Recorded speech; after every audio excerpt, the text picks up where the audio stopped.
Time now for the voice of the land on the Big Play Network with your hosts, Kevin Arnold and Always Positive Jay.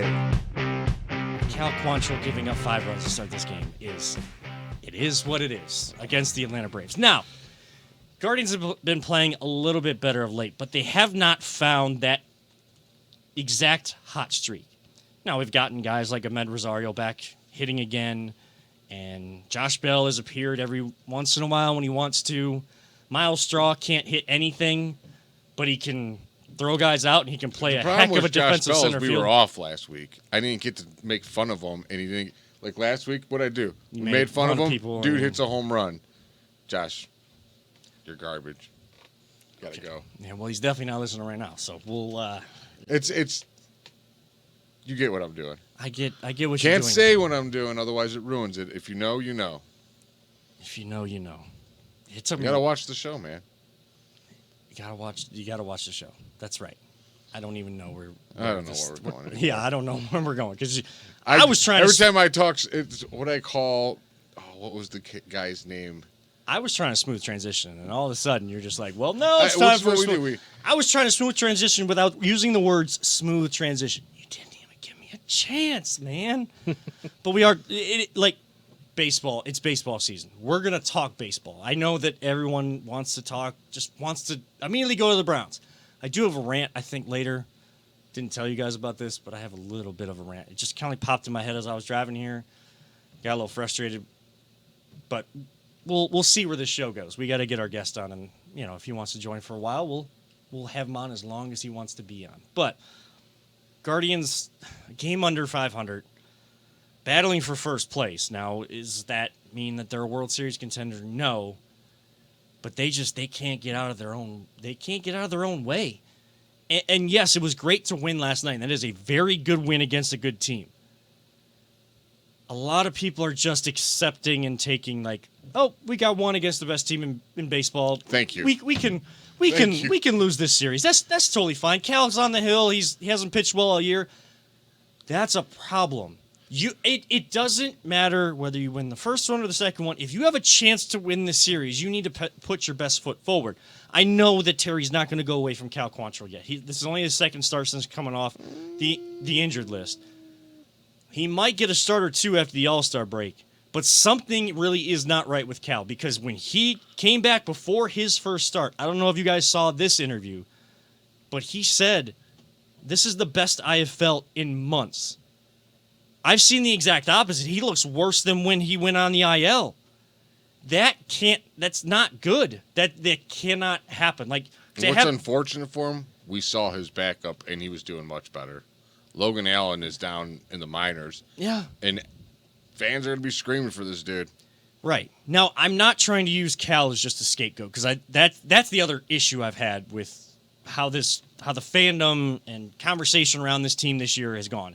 They've put themselves in that position, though. There's no one can deny that because we're flirting with 500. If you want to take the next step from going to the ALDS and taking the Yankees to the brink and should have beat them, should not have allowed them to then get their big bats going and allow everybody talking about, well, this is New York and it's the Yankees, so like ultimately they're going to win. You were supposed to take that next step this year. I know you cannot restart from where you ended last year. To see this has been frustrating, but you've seen that what could be the turn of the tide. But again, we get in our own way. Clase is the leader in saves. But he's blown 2 saves, giving up 4 runs last night. Or giving up the home run giving up the home run last night. Like, I know it's a one-run game. I know he's been used a lot, and he probably could use the All-Star break where he shouldn't even be playing in that game. Like, he could use that rest. We've been played in too many one-run games, so that's put Terry in a difficult position. He has very limited guys he trusts to go in that situation.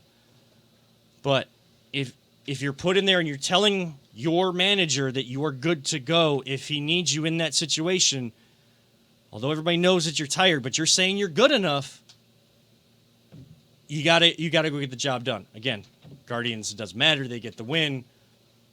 It's just this frustration. I'm not good with just winning one. You could have made a statement about what type of team you're becoming as the season goes on, you're developing into by winning this series. But you have a guy on the hill that is not even going to give you an opportunity. Yes, they had opportunities in the first and second inning to chip in that lead. They had guy on third, no out, both times.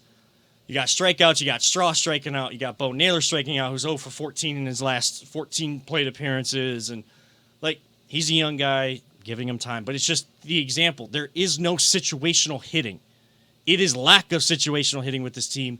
That's where I'm frustrated with. But I do not accept just winning one against the best team in baseball. They should have gone and put their best foot forward tonight to try to win this one, because you got 4 games against the Royals that you can then pad your record at that point going into the All-Star break.